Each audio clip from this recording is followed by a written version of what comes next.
Hello and welcome. It's 4 PM on Thursday, which means it's time for an Etch Play weekly live show. However, this week we are off-site on a company retreat, so this show is actually pre-recorded this week. I apologise, I'm not here live.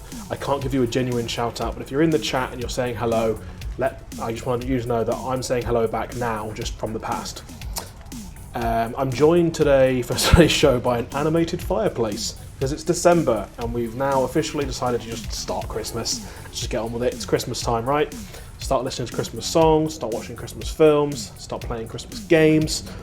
And that's the theme of today's show. We're going to be looking at some industry news from the past week in games, but we're also going to be doing a Christmas gift guide, which is going to be kind of like a one-stop shop of advice and opinion about what to buy the gamers or game fans in your life. If you have any people who you're trying to buy for, hopefully that'll be a little bit of insight into current lay of the land, marketplace-wise, what's available, what's not. That's what we're going to do. Sound good? What do you think, animated fireplace? Cool. Thank you for your opinion. Let's get on with it, shall we? So I mentioned that our first segment is going to be about Christmas gift guide. That's exactly what we're going to do. I'm just going to switch things over a little bit and we can get started with that. I'm running the show solo today, you know, it's a little bit harder than usual. There we go. Ta-da! So we're talking about Christmas gifts, and one of the biggest things that you would maybe want to buy somebody at Christmas is a console. So let's take a look at how things are in the console market right now.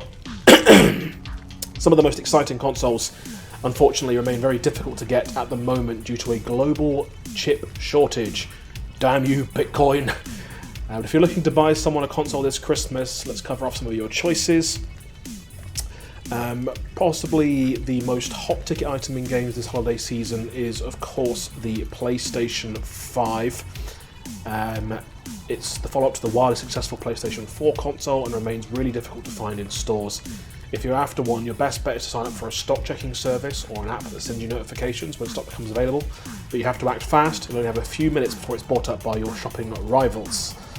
But we're going to post this blog on the website as like a thing you can reference later. We'll include some links there as well to some of these apps you could use, and also to stores that sell some of this stuff. In direct competition to that, we've got the Xbox Series X, the rival, you might say, to the PlayStation 5. It's also very difficult to come by. It's the most powerful Xbox ever made. And you'll see a few different kinds of Xbox in the online store listings, so if your recipient's after the best of the best, make sure you're looking for the Series X edition. I mentioned that, like its PlayStation counterpart, stock is also very limited, so your best bet is to use those stock checking services and, yeah, get notified when there's going to be a stock update, and you can try and jump in at the right time. Hopefully you can get one that way, but you will have to act fast and you will have to keep an eye on those stores. Next up, let's talk about the Xbox Series X's little brother. Let's talk about the Xbox Series S. It's a lot easier to find and a lot cheaper. It's built for the casual Xbox fan. This console plays all the latest games just at a lower resolution. You won't even notice unless your TV's at 4K. And it's for approximately £200 less here in the UK. Not a bad deal at all. One other caveat to consider is that the Series S doesn't have a disk drive, so there's no point buying physical copies of the game for it at all. You have to get things digitally instead. You can find the Series S at a number of major retailers. It's relatively easy to find as it stands today, as we're recording this, and we think it will stay that way. We think this is going to be the one that's going to be relatively easy to get. So if you are looking for a console for a more casual fan, it could be a really good option. Next up, let's talk about the Nintendo Switch, shall we? So the Nintendo Switch isn't brand new this year, although there is a new version. And for wholesome games, family fun and portability, you need look no further than Nintendo Switch. It may not be as new, but it does have a lot of games to offer. It's a fantastic console. It's unique in some ways compared to the others. You've got a few choices when it comes to the Switch. The newest model is called the Nintendo Switch Oled and boasts a bigger, brighter screen. If your gift recipient doesn't care about that sort of thing, and you can get a regular Switch, which is a bit cheaper. The other thing you could get is even cheaper, which is the Nintendo Switch Lite. That's about £200. However, the Lite is handheld only, which means some games aren't supported at all. Any game that requires detaching the controllers at the side won't work, and you can't play it on your TV, you can't dock it and play it that way. So worth considering potentially, but we would recommend getting a full Switch, and that new screen is pretty nice, so it's worth looking out for one of those if you can afford the extra. Let's talk about some VR. So the Oculus Quest 2, now hastily rebranded as the Meta Quest in the wake of Facebook's rebranding efforts, is really the go-to name in affordable home VR right now. If you'd like to give the gift of virtual reality and you can stomach giving your money to Mark Zuckerberg, this is the gift to go for. Other VR options do exist, such as the Valve Index and the Vive Pro 2, which are very good. They're more technically comprehensive than the Quest 2, but they will set you back a lot, and I do mean a lot, more money. So that's something to be aware of there. That's a quick rundown of the consoles. Let's have a little chat about games, shall we? And you'll notice it's kind of awkward me doing this on my set. Like, the fireplace doesn't talk back, so I've just got to keep going. Don't really get a break. We'll talk about games now. So there are some games which are big household names. They're big gifts every year. Titles like FIFA 22 and Call of Duty has a new title this year, Call of Duty Vanguard. So you'll see those on a number of Christmas lists, and they're available for every major platform. You'll also find licensed titles like Marvel's Guardians of the Galaxy and sequels to big franchises like Far Cry 6 on any platform of your choice. We're going to take a closer look at some of the other titles the major consoles have to offer on a per console basis, essentially. How am I doing? Am I doing good? Let me know in the chat. I can't read it, but I'll read it later on when I get back from wherever I am, currently freezing cold in the wilderness, most likely. Let's start by talking about the PlayStation 5 then. And when it comes to the PlayStation 5, one of the biggest titles is Deathloop. One of the most inventive shooters of this generation. Deathloop's one of the most wanted games of the PlayStation 5. It's not currently available on other consoles, and it really takes advantage of the PlayStation 5's strengths. It is also available on PC if you think someone would love it, but you just can't find one of those pesky PlayStations. You're like, oh, I love Deathloop, but I can't get a PS5 anywhere.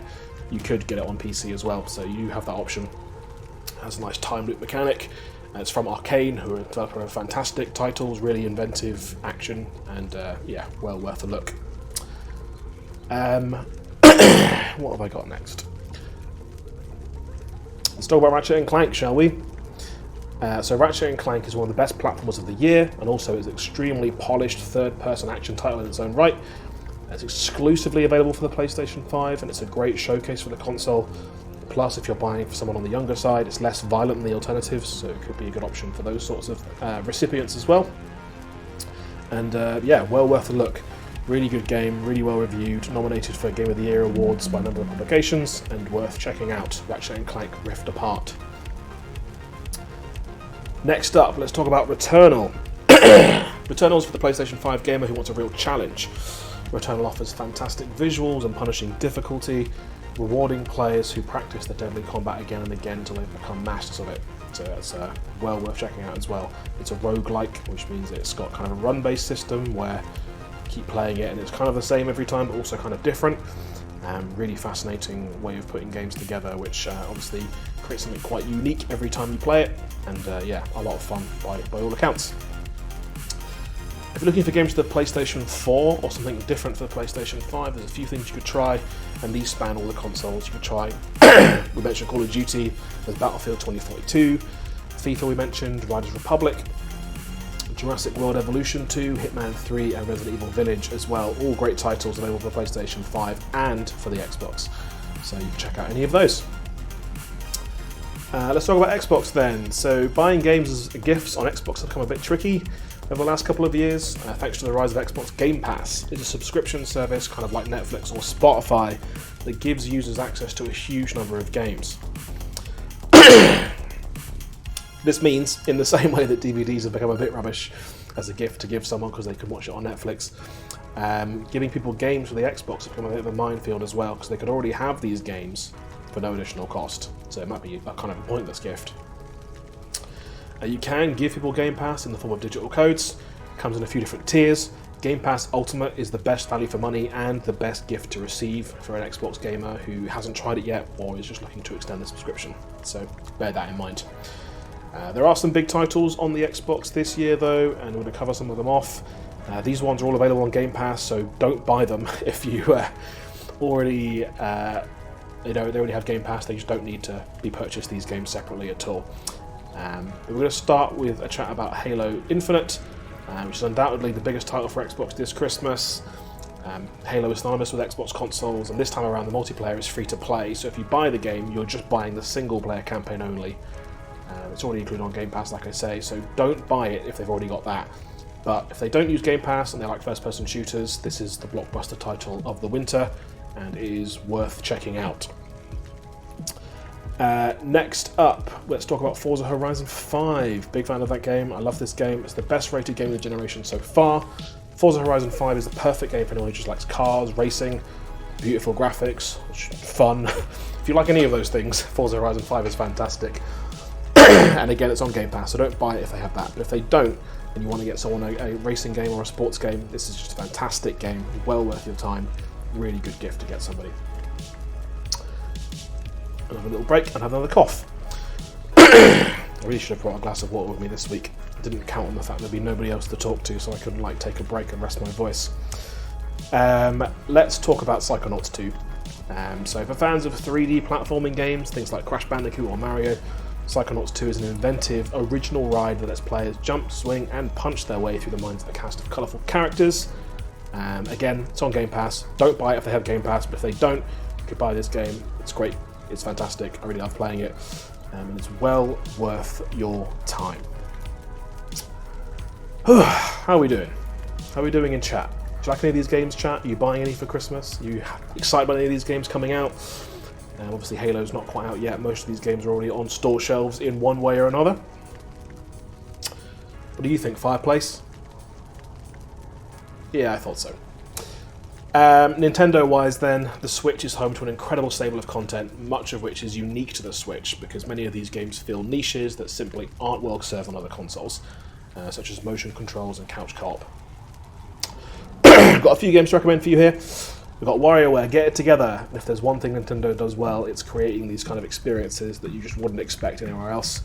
WarioWare pits players against hundreds of lightning-quick micro games, and you can do it solo, you can do it with a friend, you can play together. It's chaotic, it's fun, so that's well worth checking out. If you've got people who have a Switch and want a little game, check out WarioWare, Get It Together.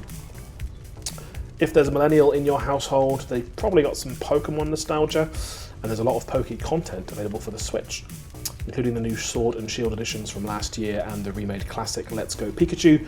However, the latest to hit store shelves are Brilliant Diamond and Shining Pearl, which are two remasters of older titles, Pokemon Diamond and Pearl. Don't get confused between Diamond and Pearl, they're the same game with a few minimal differences. It really doesn't matter which one you get, but you don't need both. And if your favourite Pokemon fan already has the main games, you can also, don't forget there's a new Pokemon Snap that came out this year as well, which is fun, different kind of angle on Pokemon. It's not the same, but it takes place in the Pokemon universe, and it's worth checking out. Lastly then, for the Nintendo Switch, let's talk about Metroid Dread, which is Nintendo's big title for this year. So most of their lineup is actually usually fun for the whole family, and they have games that appeal to hardcore gamers too. This is maybe the best of the bunch for Nintendo in 2021. Metroid Dread will delight retro gamers and anyone looking for a challenge, because it is a difficult game. So worth checking out if you're a fan of any of the classic Metroids. It's been brought back, modernised, but still has a lot of those kind of classic gameplay loops and vibes. If you're looking for something else on Nintendo Switch, like I say, there's lots of interesting stuff on the Switch. Dancers will enjoy Just Dance 2022. The whole family can play Mario Party Superstars. Budding coders might enjoy Game Builder Garage, and fans of role-playing will find lots to love in Shin Megami Tensei 5. Whew! Man, this is hard. Okay, let's keep going. For the PC gamer, no machine can boast anywhere near as many games as the PC, so your options for a PC gamer are just vast. There's just so many options out there you could get. I already mentioned that out of our PlayStation 5 recommendations, Deathloop is available on PC, and thanks to Microsoft's renewed efforts to claim a slice of that PC gaming market pie, you can also get all of our Xbox recommendations on PC as well. Halo Infinite, Forza Horizon 5, Psychonauts 2 are all great on a decent spec Windows computer. You can even get Game Pass for PC. What we wanted to do is highlight a few extra games that you could play that do not fall into that Game Pass category. They're not things you can play really elsewhere. So let's talk about a few of those. First up, let's talk about Inscription, and this is for gamers who seek quirky experiences. It's an affordable gift, and it's a game which defies conventional explanation. It's a card game, it's an escape room game, it's a spooky horror game, and well, basically if you're looking for a gift for a gamer who's like to try new and unusual things, you should just buy this. Like, this is definitely one of the most interesting games to come out in 2021. If you're looking for other strange gems, you could also consider Loop Hero or Death's Door, both of which we've played on the show before. Fans of RPGs, you're thinking about someone who's like maybe a bit of a Dungeons & Dragons fan, something like that. There's no game more exciting right now than the video game adaptation of Gloomhaven, which is a complex, rich board game that's been translated into a turn-based tactical video game now that lets players crawl through dungeons to their heart's content. If your recipient already has Gloomhaven or prefers a different vibe, you could check out games like Wildermyth, which offers dynamic storytelling, or New World out of Amazon is the kind of massively multiplayer game at the moment as well that's worth checking out. Lastly then, and like I say, this is all going on the blog in more detail, so don't worry if you're missing it. I'm rattling through this really quickly because we're doing a shortened show today. It will be up on the blog with a bunch of links and even more gift ideas if none of these ideas appeal to you so far. Let's talk about some VR games. If you've taken the plunge on VR, you know someone who has. Here are some of the titles that are worth of your attention this holiday season. First up, and really there's only going to be one game 2021 that matters, which is Resident Evil 4 VR. It's a stunning remake of a beloved horror classic. It's Resident Evil 4 as you've never seen it before or played before. It's absolutely essential purchase for the Quest 2 as long as you can stomach the scares. It is exclusive to the Quest 2 at time of writing. If you have a Quest 2, you need this game. Half-Life Alyx, maybe a year old, but it remains one of the best showcases of virtual reality that exists, basically, anywhere. Sorry, there's a siren going past my house outside. Best of all, it works on most VR headsets, rather than being tied to specific hardware, so if you're not sure what kind of kit your friend has, but you know they haven't tried Alyx, you can buy this with some confidence that it will probably work on whatever headset they've got, as long as it's recent. So that's well worth a look as well. Lastly, this is my hot tip for VR, if you're looking to get someone a gift of VR that they're not really sure what they want yet. Hitman 3. So as well as being available to play traditionally on a PC or console, the PlayStation 4 version of Hitman 3 has virtual reality mode through PSVR, which is PlayStation's Sony VR headset. But PC players don't have long to wait. Support for VR on PC is being added in January, so it makes a great gift for a VR fan, because you can have this ready, and then when the update drops in January, boom, it will just work on their headset when they release that next month, basically. Yeah, so that's really exciting. Hopefully that gives you a little flavour of the sort of things that you could buy in the console and game space. Like I say, it's all going up on the blog. Should actually be there by now. Now that I think about it, because I'm recording this in advance, should be there right now. So you can check that out at etchuk.com/play. Contains all those recommendations in more detail with links and also some additional stuff as well you can consider buying. Whew, that was a ride, right? That was a lot of talking. Like, I didn't realise I could talk that much and so fast and for so long. It's definitely done a number on my throat. Wow. Okay. How are you guys doing in the chat? You good? Cool. I'm assuming that someone's there and someone's writing back saying, "Hi, Adam, you're doing so well. Adam, you're so great. I love the show. Watch every week." But if not, it's fine. If nobody's watching, it's still okay. Let's do some news, shall we? So, just a couple of news stories this week. Just wanted to cover off some of the biggest things happening in the world of games, which we always like to do on the show. Our first news story is about Black Friday, which just happened. It was last week, I guess, at the time of writing. And this is the biggest year, or the biggest day of the year, I should say, for sales of lots of electronic goods. Video games also traditionally see a bump during this period. And we now know that Mario Kart 8 was the #1 boxed game in the UK last week, driven by deals around Nintendo Switch console over Black Friday, so they were sold as a bundle.